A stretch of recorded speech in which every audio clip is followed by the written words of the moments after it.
नमस्कार दोस्तों, welcome back to our YouTube channel solar solution. तो कैसे हैं आप सब लोग? उम्मीद करता हूँ आप सब लोग अच्छे होंगे। तो आज न्यू सेशन रहने वाला है जिसमें कि हम एलटी मैथ्स की बात कर रहे हैं।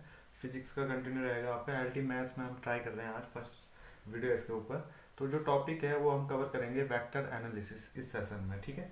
तो इसमें हम क्या क्या पढ़ने वाले हैं, एक तो आपका क्रॉस एंड डॉट प्रोडक्ट पढ़ेंगे, स्केलर और वेक्टर, ठीक है। दूसरा आपका ग्रेडियंट, कर्ल और डाइवर्जेंस, ये तीनों चीज़ें हम इसमें कवर करेंगे। प्रोजेक्शन हुआ आपका, प्रोजेक्शन भी पढ़ेंगे। वेक्टर इंटीग्रेशन के अंतर्गत हम ये तीन चीज पढ़ेंगे। एक आपका हुआ लाइन इंटीग्रेशन, सरफेस और वॉल्यूम, ठीक है। इस टाइप के क्वेश्चंस बनते हैं इनके ऊपर, ठीक है। और नेक्स्ट है आपका divergence theorem, Green's theorem, Stokes theorem और लीनियरली डिपेंडेंट और इंडिपेंडेंट, मतलब एल आई और एल डी। इसमें भी क्वेश्चंस बनते हैं एल टी मैथ्स पे, ठीक है। तो इससे रिलेटेड क्वेश्चंस को हम बाद में सॉल्व करेंगे। फिलहाल इनके बेसिस के जो क्वेश्चंस या वो फॉर्मूले होते हैं, नॉर्मल चीज़ें क्या हैं, उन चीज़ों को समझते हैं पहले, फिर आगे बढ़ेंगे, ठीक है। तो कंटिन्यू करते हैं इसे बिना टाइम वेस्ट किए। अब कर लेते हैं इसे पहले। इस चैप्टर में हम यही चीज़ें कवर करेंगे। मैंने अभी जो लिखा है, वीडियो को पॉज करके आप इसे नोट डाउन कर सकते हैं, ठीक है। तो सबसे पहले जो आता है इसमें आपका वेक्टर और स्केलर की अगर हम बात करते हैं, नॉर्मल चीज़ है वेक्टर।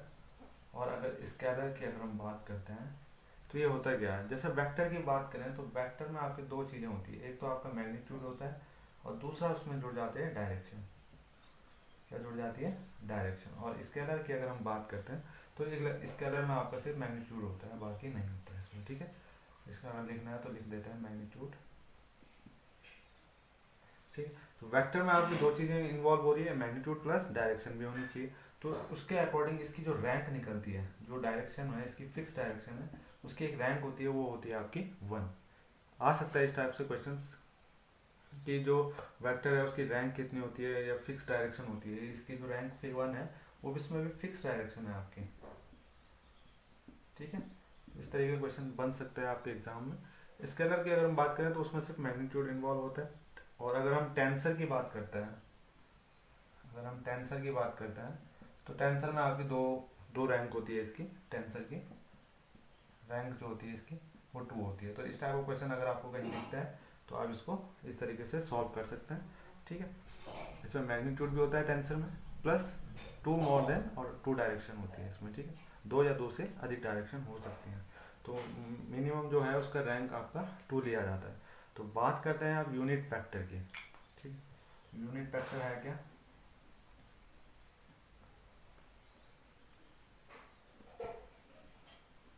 अगर यूनिट वेक्टर की बात करते हैं तो यूनिट वेक्टर का जो फॉर्मूला निकलता है आपका, यूनिट वेक्टर जो इंपॉर्टेंट चीज़ें हैं वही कवर करेंगे इसमें। तो ए कैप जो निकलता है आपको, वो निकलता है A vector upon mod A vector magnitude, ठीक है। तो अगर सपोज कोई एग्जांपल कोई क्वेश्चन लेते हैं इसका, ठीक है। अगर ए वेक्टर, अगर ए जो वेक्टर है वो आपके पास ये है, सपोज 2i + 3j + 4k, इस तरीके से कोई क्वेश्चन है। तो इसका अगर मैग्नीट्यूड निकालने की बात करता है तो मैग्नीट्यूड आपका सीधा निकल जाता है, मॉड ए ले लेंगे हम, ठीक है, वेक्टर लगा के इक्वल टू अंडर रूट जो आई जे के कोफिशिएंट हैं उनका वर्क करना है और एडिशन करना है आपको। तो 2 आई का कोफिशिएंट क्या है? 2 का वर्क, प्लस 3 का स्क्वायर कर देंगे यहाँ पे और प्लस 4 का स्क्वायर। तो यहाँ पर जो भी आएगा मॉड ए मैग्नीट्यूड, जो ए का आएगा, जो भी आएगा वही आपका इसका क्या कहलाएगा, ए वेक्टर का मैग्नीट्यूड। तो होपफुली ये समझ आएगा। नेक्स्ट इसमें है आपका डायरेक्शन कोसाइन की अगर हम बात करते हैं तो डायरेक्शन कोसाइन बहुत इंपॉर्टेंट है। इसमें फॉर्मूला भी पूछ सकता है 1 नंबर में। डायरेक्शन कोसाइन की अगर हम बात करते हैं तो डायरेक्शन कोसाइन में जैसे आप जैसे 3 एक्सेस हो गए आपकी एक्स वाई जेड। सपोज कोई 3 डायरेक्शन है इस तरीके से, एक्स वाई और जेड डायरेक्शन, एक्स वाई और जेड, ठीक। यहाँ पर कोई पी पॉइंट है जिस पे कि आपको क्या निकालना है, ए सरफेस का ये कोई पी पॉइंट है, इसके निर्देशांक दिए हैं आपको, ठीक है। और ये ए वेक्टर है आपका यहाँ पे इस तरीके से मिडिल पॉइंट से या ओरिजिन पॉइंट से कह सकते हैं, ठीक। तो अगर इसका ग्राफ बनाए तो इस तरीके से इसका कुछ ग्राफ बनता है। तो ए एक्स ये हो जाएगा आपका ए एक्स, ये हो जाएगा यहाँ के लिए क्या हो जाएगा, ए एक्स हो जाएगा, ये ए एक्स आई। ऐसे ही इसके लिए निकालेंगे तो इसके लिए क्या हो जाएगा, ए वाई जे। और तीसरे के लिए निकालेंगे तो वो हो जाएगा ए जेड के। तो अगर हम इसे मानते हैं तब जैसे हमने इसको मान लिया, सपोज एक्स वाला है तो एक्स वाले को हमने क्या मान लिया, आई मान लिया, वाई वाले को हमने क्या मान लिया, वाई वाले को जे मान लिया और जेड वाले को के। इस तरीके से हम मान सकते हैं। तो इसका जो डायरेक्शन कोसाइन का जो फॉर्मूला निकलता है, प्रॉपर्टी जो इसकी है वो देख लेते हैं हम इसमें क्या निकलती है। प्रॉपर्टी 3 प्रॉपर्टी निकलती है और आता भी एग्जाम में इस टाइप का क्वेश्चन, ठीक है। तो जब आपको फॉर्मूला याद होगा तो आप बता सकते हैं। जो इसमें फर्स्ट फॉर्मूला निकलता है तो L square plus M square plus N square जो होता है वो कितनी वैल्यू होती है उसकी, 1 होती है। तो ये आपका पहला फॉर्मूला हुआ, ठीक है। समझ आ रहा है आपको?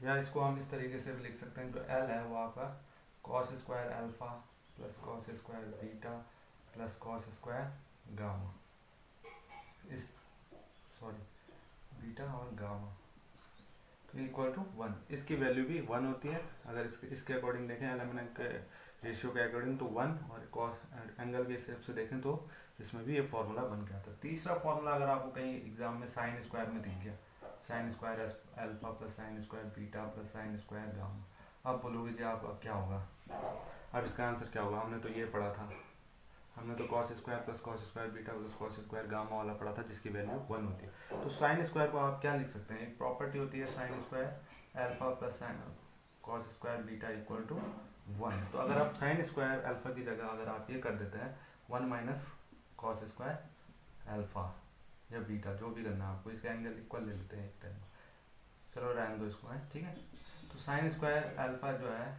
उसकी जगह अगर हम ये पुट कर दें यहाँ पे अगर पुट कर देते हैं, या इसकी जगह पे, एक मिनट, इसका कॉस स्क्वायर अल्फा है ना, तो हमें यहाँ से कॉस स्क्वायर अल्फा पहले इस तरीके से कर लेते हैं, थोड़ा तरीके से लिखते हैं। जैसे कॉस स्क्वायर अल्फा की बात करें तो इसको हम 1 माइनस साइन स्क्वायर अल्फा लिख सकते हैं। तो इसकी जगह पे अगर हम ये रख दें तो 1 माइनस साइन स्क्वायर अल्फा, यहाँ से भी निकल जाएगा plus 1 minus cos square beta plus sine square, ठीक है, साइन स्क्वायर, और यहाँ से 1 माइनस साइन स्क्वायर गामा। इस तरीके से आप निकाल सकते हैं। उसकी वैल्यू कितनी होती है, 1। सिर्फ मैंने इसको डिस्क्राइब किया है, जो फॉर्मूला हम जानते थे इसको ही मैंने खोला है इसमें, इसकी बेसिस पे, ठीक है। तो अब इसको अगर हम तरीके से लिखें तो क्या हो जाएगा, 1 प्लस 1 प्लस 1, ये तो 3 हो गया, और यहाँ से अगर माइनस चिन्ह कॉमन ले लें तो यहाँ से क्या हो जाएगा, ये sign square alpha plus sine square beta plus sine square gamma और इक्वल टू 1। तो ये आपका 3 हो गया, 3 माइनस ये आएगा एज इट एज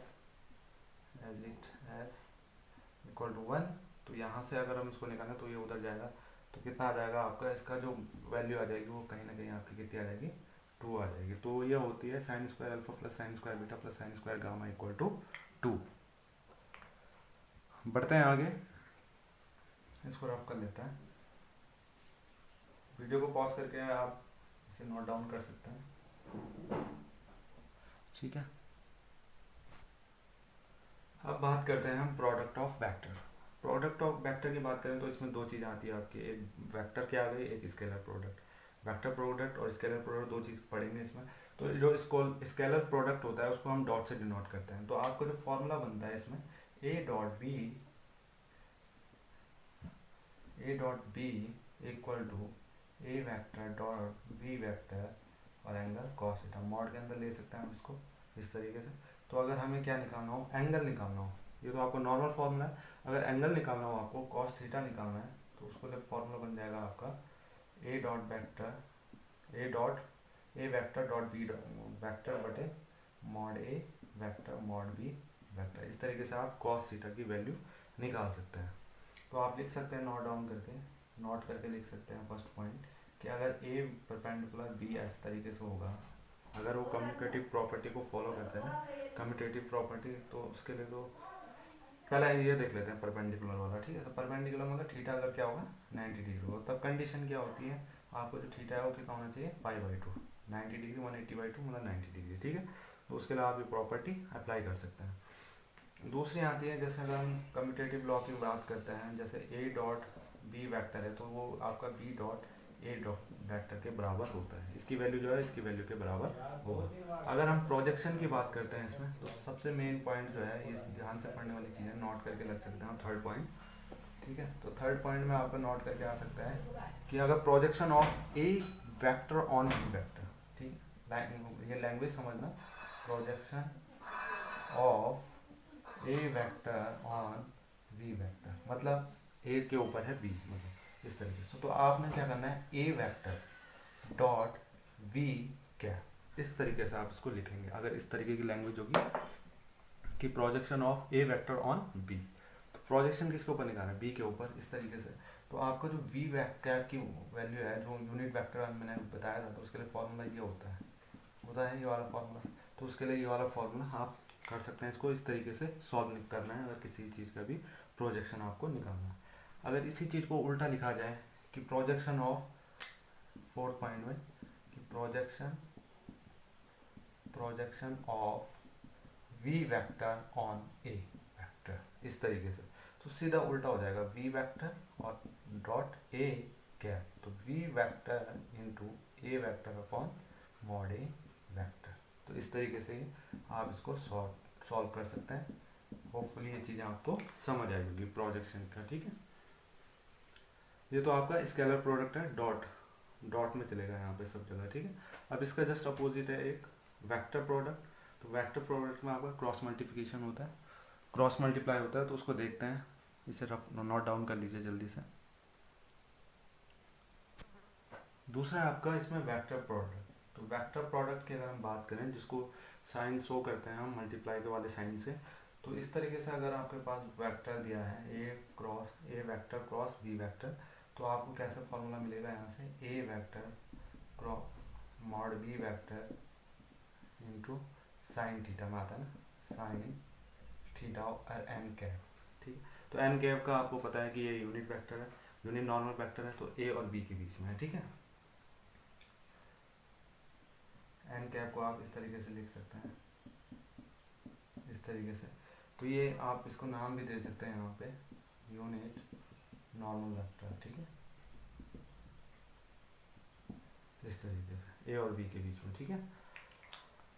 अब बात आती है नेक्स्ट इसके, अगर हम प्रॉपर्टी की बात करते हैं इसी में, तो प्रॉपर्टी देख लेते हैं। नोट मार के लिख सकते हैं आप, नोट मार के फर्स्ट पॉइंट, कि अगर कम्यूटेटिव लॉ है, कम्यूटेटिव लॉ है, तो उसको कैसे फॉलो करता है, ये A cross B vector equal to B cross A vector, ये तो इसका कम्यूटेटिव लॉ है। सेकंड प्रॉपर्टी देखते हैं, अगर इसमें टू मतलब कोई दो क्या है, कोप्लेनर कोलिनियर वेक्टर है, अगर सपोज ये पैरेलल है, अगर 4 2 कोलिनियर वेक्टर यानी कि पैरेलल है अगर, ठीक है, तो एंटी पैरेलल हो या कैसा हो, एंटी हो या पैरेलल हो, या एंटी पैरेलल हो, तो कोलिनियर वेक्टर के लिए क्या कंडीशन होती है उसमें, उसमें होती है A cross B equal to 0। तो ये कंडीशन आती है आपकी, A vector into B vector equal to 0। अब बात करी थी हमने अभी इसके लिए एन कैप के लिए, तो एन कैप के लिए आपका जो यूनिट वेक्टर निकल के आएगा वो किस तरीके से निकल के आएगा, अब देख लेते हैं इसे, ठीक है।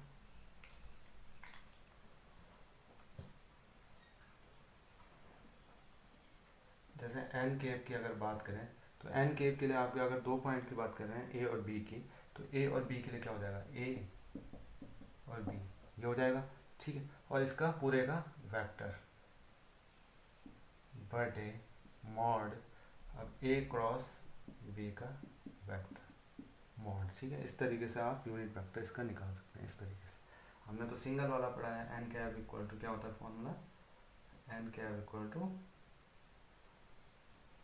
N vector upon mod N vector, इस तरीके से होता है। और यहाँ पर अगर हम दो पॉइंट की बात कर रहे हैं, ए और बी के बीच की बात कर रहे हैं यूनिट नॉर्मल वेक्टर की, तो उसका फॉर्मूला इस तरीके से आपको निकल के आएगा, ठीक है। अब इसमें तीसरी चीज़ जो है, कितना हो गया देख लेते हैं इसे, एक बार नोट डाउन कर लीजिए। नेक्स्ट जो वीडियो आएगा इसमें हम पढ़ेंगे, आपको इसको रख कर देता हूँ मैं पहले।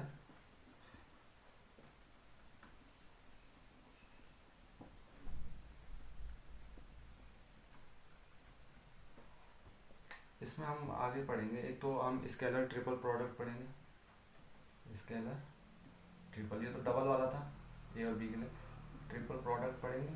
और दूसरा इसमें पढ़ेंगे vector triple product, vector triple product, ये चीज़ें इंपॉर्टेंट हैं आपके एल्ट एग्ज़ाम के लिए, और अदर एग्ज़ाम कोई सा भी एग्ज़ाम दे रहे हैं आप, सभी चीज़ के लिए क्या इंपॉर्टेंट है। ठीक है, 12th की बात करें तो 12th में भी आप ये चीज़ें पढ़ते हैं, थोड़ा मतलब बेसिक से लेकर थोड़ा हाई की तरफ जा रहे हैं। ठीक है, नॉलेज आपका बढ़ जाएगा ऐसा में। और प्लस इसमें ये चीज़ें हम कवर करेंगे जल्दी से, स्केलर ट्रिपल प्रोडक्ट और वेक्टर ट्रिपल प्रोडक्ट की हम बात कर रहे हैं, तो उसमें भी हम ये दोनों चीज़ें कवर करेंगे।